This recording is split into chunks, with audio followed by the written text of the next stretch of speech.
이 ETF는 피하시는 게 좋습니다. 굳이 경험하지 않아도 피해야 될 게 있는 겁니다. 원래 ETF는 전액 손실이 나면 안 되는 거거든요. 마이너스 90%니까 전액 다 날릴 뻔했죠. 통화 가치가 계속 떨어지는 이유는 전 세계에서 돈을 너무 많이 발행했습니다. 돈의 가치가 떨어질 때 이걸 해지할 수 있는 유일한 자산이 입니다. 3년 평균 ROE 이게 좋아야 됩니다. 워런 버핏도 ROE를 항상 강조합니다. 근데 그거 아세요? ETF에서 가장 치명적 단점은 초심자라면 무조건 S&P 500 ETF부터 시작해야 하는 이유는 무엇인가요? 100년 동안 주식시장의 벤치마크 역할을 했죠. 이거를 이겨야지 능력 있는 헤지펀드 매니저라고 얘기를 들었고요. 근데 대부분은 이 시장 지수를 이기지 못했습니다. 책에도 소개되어 있는데 되게 겁없는 펀드 매니저 한 사람이 워런 버핏에 도전을 합니다. 그래서 그 헤지펀드 매니저는 젊고 유망했는데 아주 과학적인 기법과 온갖 재무적 그런 통계 데이터를 활용하고 그다음에 그래프 기술적 분석 당연히 잘하는 사람이었겠죠. 했지만 완패를 합니다. 기간이 있었는데 그 기간 중간에 채우지도 않고 그냥 두 손 두 발 다 들었죠. 그때 워런 버핏 산 종목이 S&P 500이었습니다. 그러니까 시장 지수를 이기기가 어렵다는 뜻입니다. 도전해서 결국 내기에서 졌는데 그래서 이제 투자랑 지능이랑 공부가 비례하지 않는다고 얘기하는 거거든요. 사실 투자의 세계는 겸손한 사람을 좋아하는 것 같아요. 조금이라도 교만하면 그 사람을 놔두지 않거든요. 신문지상이나 유튜브에서도 많이 보이지만 재밌죠. 어떤 특정 그런 미국 상황을 미리 예고해서 유명해지는 사람이 있잖아요. 그래서 그런 사람들이 또 예고를 하면 그것도 맞지가 않아요. 그러니까 우리가 그런 어떤 기회는 여러 사람들 분산돼서 골고루 돌아가는 것 같습니다. 우리가 항상 그 투자 세계를 할 때 겸손한 마음으로 공부하면서 나는 큰 부자가 되지 않아도 된다 이런 마음을 하다 보면 그리고 수익률을 체크하지 마시고 이렇게 하다 보면 상당히 노후가 좀 편안하게 될 수 있겠죠. 그때 이제 ETF 같은 거 공부하면서 한 주씩 일단 사보는 거. 저도 주변에 얘기했는데 잘 얘기 안 듣더라고요. 제가 맨날 하는 얘기가 S&P 500 아니면 이제 연금저축펀드 들었냐, 개인 종합 계좌 ISA 들었냐, IRP 들었냐 했는데 그 세 개를 다 든 사람 극히 드물더라고요. 이거는 정부에서 ETF와 같은 그런 금융상품을 담아서 세금을 아껴주겠다. 그런 의미로 만든 좋은 통장들이거든요. 그런데 사실 공부하는 것도 중요한데요. 투자에선 실행이 더 중요한 것 같아요. 그래서 S&P 500 같은 경우는 우리나라에 이제 국내 상장 미국 S&P ETF라고 해서 많이 나와 있거든요. 그것들은 국내 금융상품이라고 해서 우리나라 절세 계좌에 넣어도 세금을 깎아준다 이런 식으로 돼 있습니다. 그래서 이거 아주 좋은 제도니까 많이 활용하셨으면 좋겠어요. 소액 장기 투자자에게 SPLG 같은 가성비 ETF가 적합한 이유는 무엇인가요? 당연히 주가가 쌉니다. 주가가 이제 스파이의 8분의 1 수준밖에 안 되니까 우리나라 돈은 10만 원 정도니까 사시고 좀 아끼면 되잖아요. 어제도 저도 저녁에 모임이 있어 밥을 샀더니 12만 원 정도 나오더라고요. 그러면 SPLG 하나 살 수 있겠네요.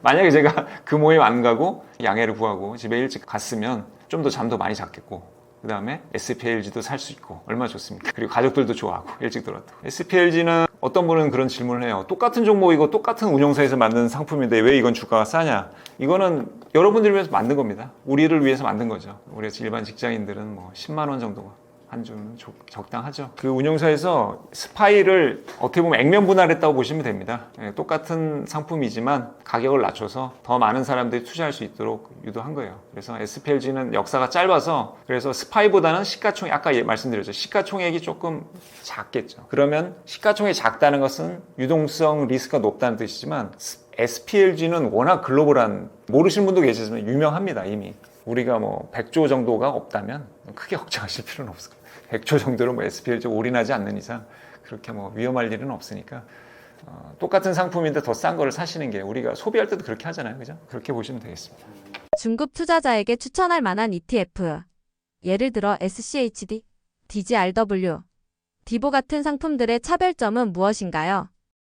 배당 ETF로 가장 유명한 게 슈드죠. 미국 배당 ETF. 제가 ETF는 종목의 묶음이라고 말씀드렸잖아요. 그래서 이 ETF에 들어가려면 배당을 준 역사가 10년 이상의 기록이 있어야 됩니다. 근데 우리나라 상장주에 10년 이상 배당 많지 않습니다. 이거 굉장히 어려운 조건이고요. 그래서 최근에 배당을 주기 시작한 구글이나 메타는 여기에 들어가지 못하겠죠. 좋은 기업이지만 여기에는 10년 이상이라는 허들이 있기 때문에 배당주로서의 확실한 근거가 있어야 됩니다. 그리고 이런 철학이 아주 심플해서 더 많이 인기가 있었던 것 같아요. 10년 정도 배당을 줄 거면 앞으로 10년도 주겠구나. 이런 의미에서 10년 투자자들 많이 들어오겠죠.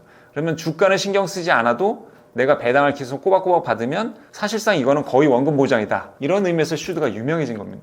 사람들이 참 재밌는 게 이 슈드 투자자들이 올해 많이 화가 나 있거든요. 주가가 너무 안 오르니까. 근데 원래 이 배당 ETF는 주가 잘 안 오릅니다. 뭐 특이한 ETF도 있죠. 우리나라의 고배당 플러스 고배당 ETF, 은행주랑 현대기아차들 포함되어 있는 그거는 올해 주가가 많이 올랐거든요. 30% 이상 올랐습니다. 상반기에만. 그러니까 그거 보시고 슈드 보면 좀 아쉽겠죠. 그러나 이게 투자가 1, 2년 하는 게 아니잖아요. 그래서 슈드는 지금은 저평가받고 있지만 반드시 또 분명히 주목받는 날이 올 겁니다. 우리가 돈나무 언니, 아크 인베스트먼트의 그 돈나무 언니 있잖아요. 캐시우드. 캐시우드도 그렇게 욕을 먹지 않았습니까? 근데 지금은 다시 평가받잖아요. 그런 것들 보면 우리가 그 어떤 유명해진 ETF의 그 이유를 한번 보시고 그 이유가 타당하다고 하면 믿고 장기 투자를 하면서 오히려 이렇게 저평가될 때 들어가는 것도 나쁘지 않은 전략입니다. 근데 이 ETF의 가장 치명적 단점은 기본적으로 IT랑 헬스케어 비중이 낮아요. 주가 퍼포먼스가 높은 기업들 한번 보세요. 엔비디아, 팔란티어 다 IT 업종이지 않습니까? 그 다음에 또 뭐 있을까요? 코로나 시절에 화이자나 코로나 백신 만든 회사들 주가 엄청 올랐잖아요. 10배 올랐잖아요. 그래서 그런 폭발적인 주가 상승률을 보유한 그런 종목들은 드뭅니다. IT와 헬스케어 비중이 낮아서 요즘과 같은 주가 상승기에는 소외된다.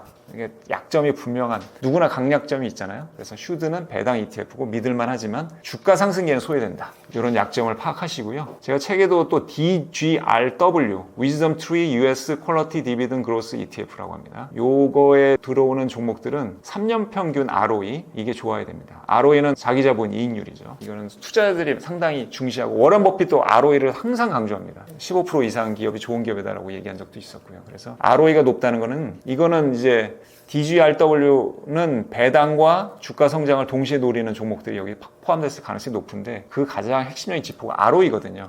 자기 자본 대비해서 얼마나 이익을 냈냐니까 그 기업의 경영자가 얼마나 경영을 잘했냐랑 뜻이랑 비슷합니다. 그러면 우리가 경영을 평가할 때 어떤 실적도 있지만 주주 환원 같은 것도 들어가거든요. 그래서 두 개를 다 잘할 수 있는 기업들이 들어가죠. 그래서 배당과 주가 성장을 동시에 노리기 때문에 장점이 확실하다 했는데 그러면 또 어떤 단점이 있겠습니까? 이거는 또 배당률이 낮습니다. 배당 수익률이 1%대 이러면 예금리도 못하네 이렇게 할 수 있어요. 근데 우리가 ETF를 볼 때 배당 수익률도 중요하지만 배당 수익률 플러스 주가 상승을 해서 총 주주 환원율을 또 봅니다. 총 수익률이라고 하죠. 총 수익률을 보니까 배당률이 낮다고 해서 총수익률이 낮지 않을 수 있거든요. 그래서 DGRW는 그런 의미로 보시면 돼요. 배당률은 낮을 수 있다. 배당만 좋아하는 사람들한테는 조금 못 미칠 수 있다 이런 거예요. 둘 다 잘하려고 하는 거기 때문에.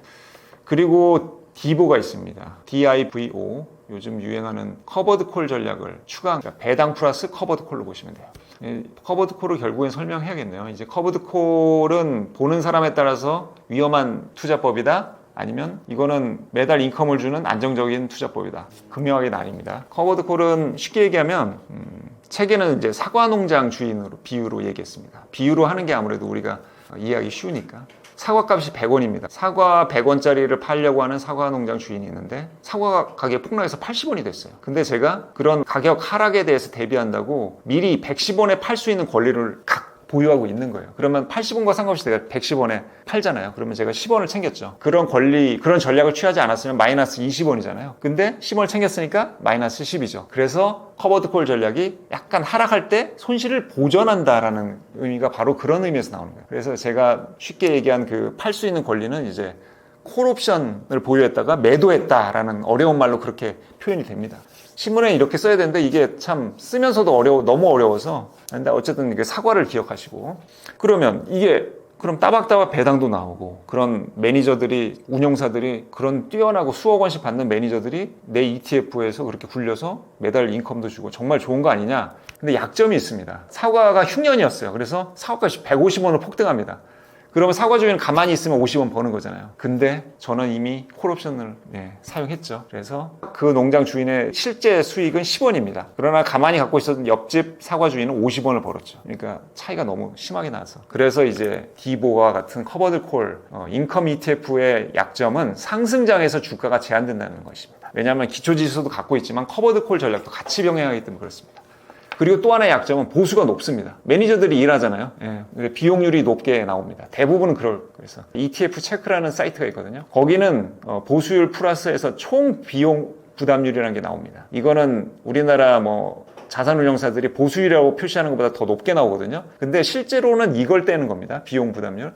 보수율은 이것만 공시해도 되니까 이렇게 자산운용사들이 보여주는 거고요. 그래서 약간 착시가 있으니까 속이려고 하는 건 아닌데 운용사들이 그래도 조금 낮은 비용을 보여줘야지 이제 사람들이 많이 가입할 거 아닙니까? 그런 것 정도로 이해하시고 어쨌든 우리가 공부하면서 하는 거니까 나 여기서 하나 얻어갔다 생각하시고 그런 걸 꼼꼼히 비용률까지 체크해서 보시면 돼요. 이들이 이렇게 비용률을 떼어갈 정도로 훌륭한 ETF들이 많습니다. 그래서 자기의 어떤 성향에 맞는 ETF를 고르시면 될 것 같아요. 공격적 투자자들이 선호하는 SOXL 같은 레버리지 ETF는 어떤 위험을 안고 있나요?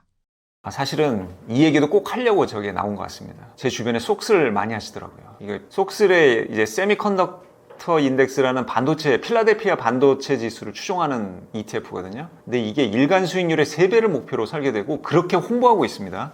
느낌이 어떠세요? 3배, 3배짜리. 1% 하면 나 3% 버네? 이거죠. 근데 주가 항상 오르기만 하나요? 아닙니다. 하락할 때는 또 3배, 배가 된다고 보시면 됩니다.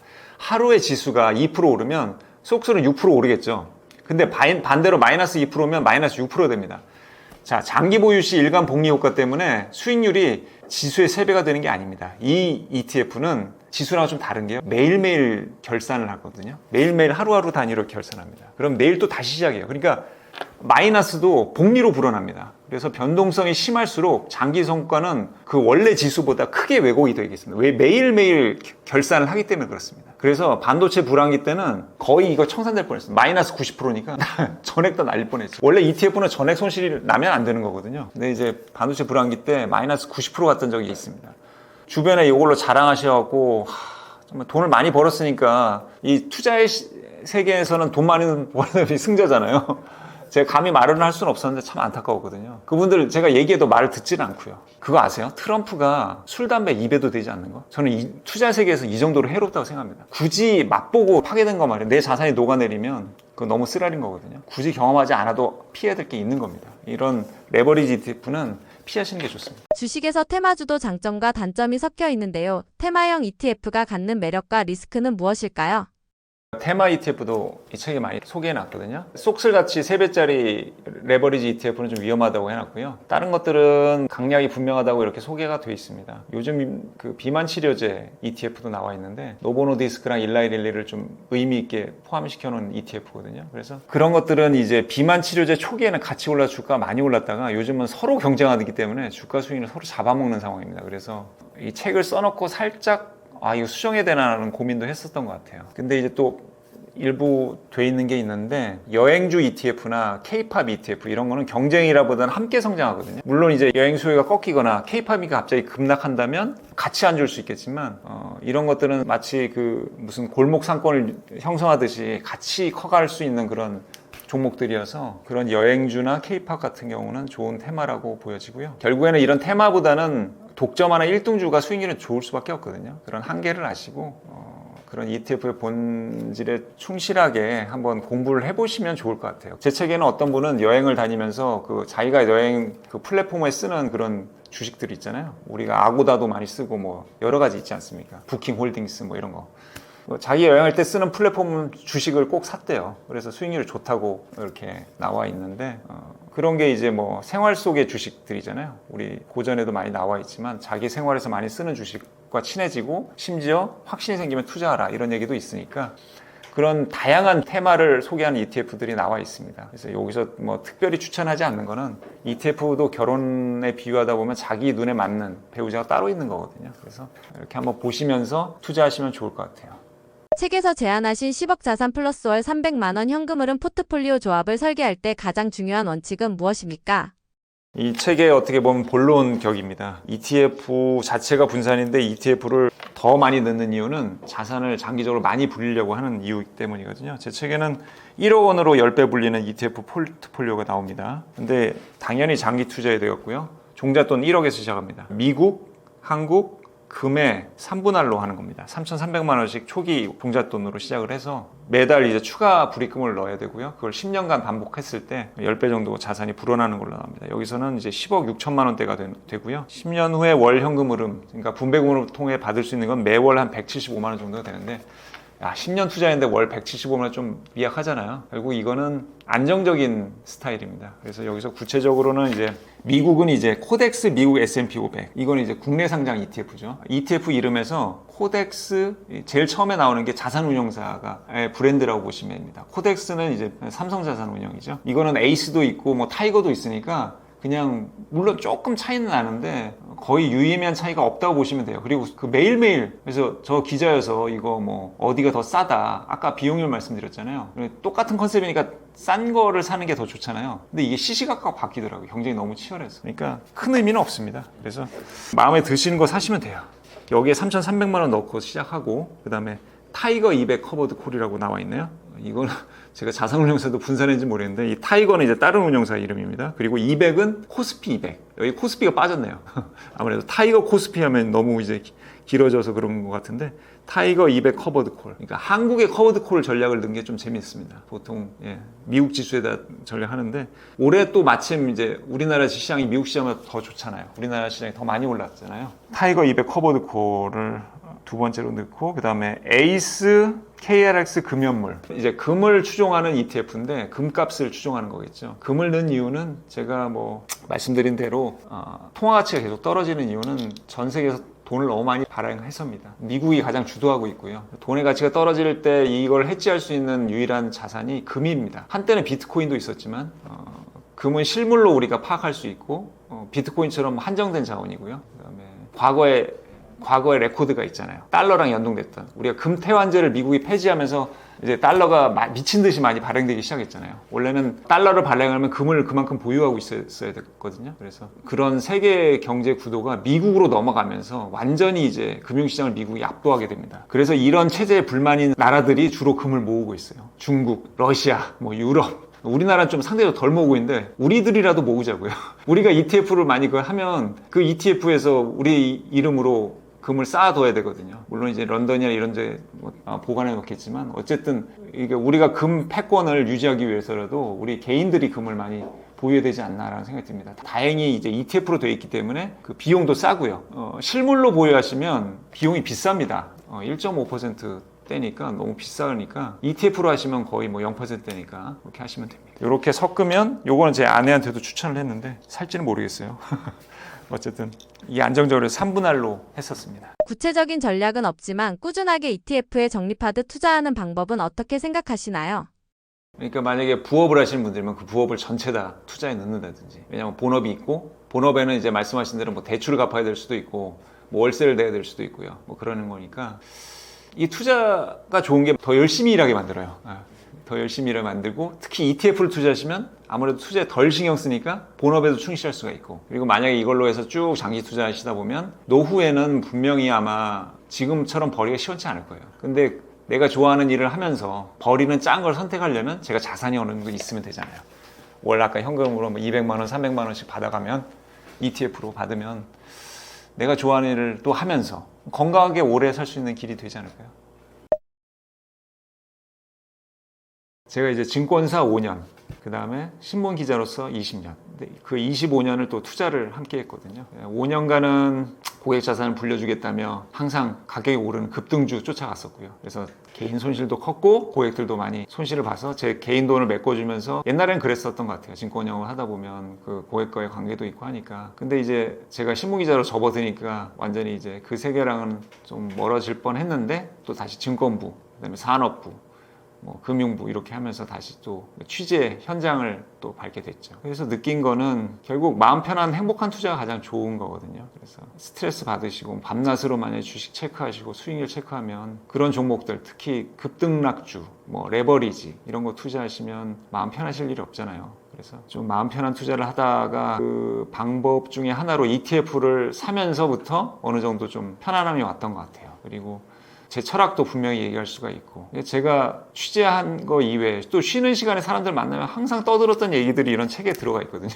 제 책에 들어가 있는데 제가 말수를 줄일 수 있어서 좀 좋았던 것 같습니다. 너무 흥분해서 막 얘기하다 보면 공감해 주시는 분도 있었지만 공감 못하는 분들이 있으니까 좀 피곤하게 만들었던 것도 사실이거든요. 그러면 이 책을 통해서 딱 정리를 했으니까 제 얘기를 듣고 싶으면 이제 책을 보면 되는 거고 보기 싫으면 이제 안 봐도 되는 거니까 모두한테 좀 좋은 조건이었던 것 같고 행복에 대해서 많이 생각한 것 같아요. 이 책을 만드는 과정은 사실 불행에 더 가까웠거든요. 너무 힘들고 공부도 할 것도 많고 시시각각 변하니까 ETF도 좋은 게 계속 나오니까 계속 넣고 싶은 그런 충동이 있더라고요. 그래서 불행에 가까웠다고 생각했는데 책이 이렇게 딱 나오는 순간 보기 좋게 나오는 순간 그 자체로 행복하더라고요. 판매가 얼마나 되는지 그런 건 중요하지 않고 제가 이제 이 책을 사서 이제 주변한테 드렸을 때 공감도 없고 이러는 순간에 행복을 좀 느끼더라고요. 그 시간만큼은 또 수익률 체크할 필요도 없고 그냥 작가로서의 또 새로운 또 기회를 얻었으니까 회사에도 감사하고 뭐 여러 가지 독자님들한테 감사하게 되는 거니까 이렇게 본업에 충실하면서 투자는 자연스럽게 되는 구조를 많이 생각했던 것 같아요. 그래서 행복의 일부분은 돈이 될 수는 있겠죠. 자산이 될 수는 있지만 절대 돈 자체가 행복은 아니거든요. 그래서 정말 행복하신 일을 하시면서 자산을 편안하게 불려가는 게 진리라고 생각합니다. 성경에도 진리가 자유롭게 한다고 하잖아요. 저는 좀 자유로움을 얻었으니까 이 책을 보시는 분이나 아니면 이런 장기 투자에 나서시는 분들이 정말 자유로움을 얻었으면 좋겠어요. 그리고 그 길이 행복하다는 확신을 가지셨으면 좋겠습니다. 감사합니다.